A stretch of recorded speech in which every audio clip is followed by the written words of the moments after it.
Narsingdi textile engineering কলেজের কার্যক্রম বন্ধ করে টাঙ্গাইল স্থানান্তরের প্রতিবাদে ঢাকা সিলেট মহাসড়ক অবরোধ করেছে শিক্ষার্থীরা। সকালে সদর উপজেলার শাহীপ্রতাপ বাস স্ট্যান্ডে এ অবরোধ করেন তারা। এ সময় ইনস্টিটিউটের কয়েকশত শিক্ষার্থী প্লেকার্ড হাতে নিয়ে মহাসড়কে অবস্থান নিয়ে স্লোগান দেয়।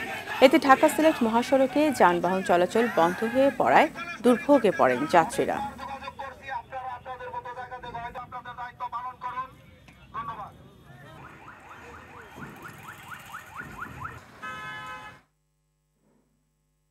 এই বিষয়ে আরও জানাতে ঘটনাস্থল থেকে সরাসরি যোগ হচ্ছেন সহকর্মী মোর্শেদ শাহরিয়ার। মোর্শেদ, মহাসড়ক অবরোধের বিষয়ে বিস্তারিত জানাবেন।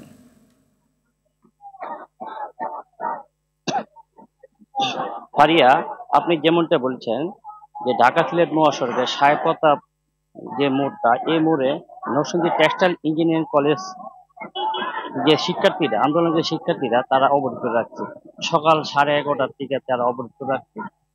এই তাদের দাবি হলো যে নরসিংদী টেক্সটাইল ইঞ্জিনিয়ারিং কলেজকে সারা বাংলাদেশে কিন্তু 10টি টেক্সটাইল ইঞ্জিনিয়ারিং কলেজ বস্ত্র অধিদপ্তরের আন্ডারে 9টি চলে যায়, একটি শুধু বাকি থাকে।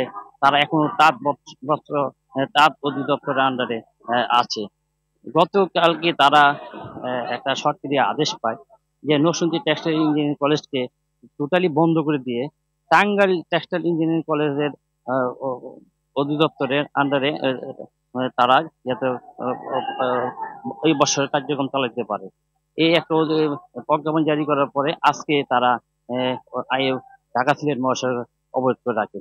আমি যদি আপনার দেখাতে চাই যে এই অবরোধের ফলে শিক্ষার্থীরা বিভিন্ন ফ্ল্যাগ নিয়ে তারা আন্দোলন করছে, স্লোগান দিচ্ছে এবং দফা দফায় পুলিশ সাথে আলোচনা করছে, প্রশাসনের সাথে আলোচনা করছে। তারা শিক্ষার্থীরা তারা কোনো দাবি তারা বলতেছে যে না, প্রশাসন আপনারা বহুতবার চেষ্টা করে ব্যর্থ হয়েছেন, আমরা এটা মানি না। আজকে ঘোষণা না দেওয়া আগ পর্যন্ত এই আন্দোলন চলে যাবে। তবে তাদের শিক্ষার্থীদের সাথে আমি আছি,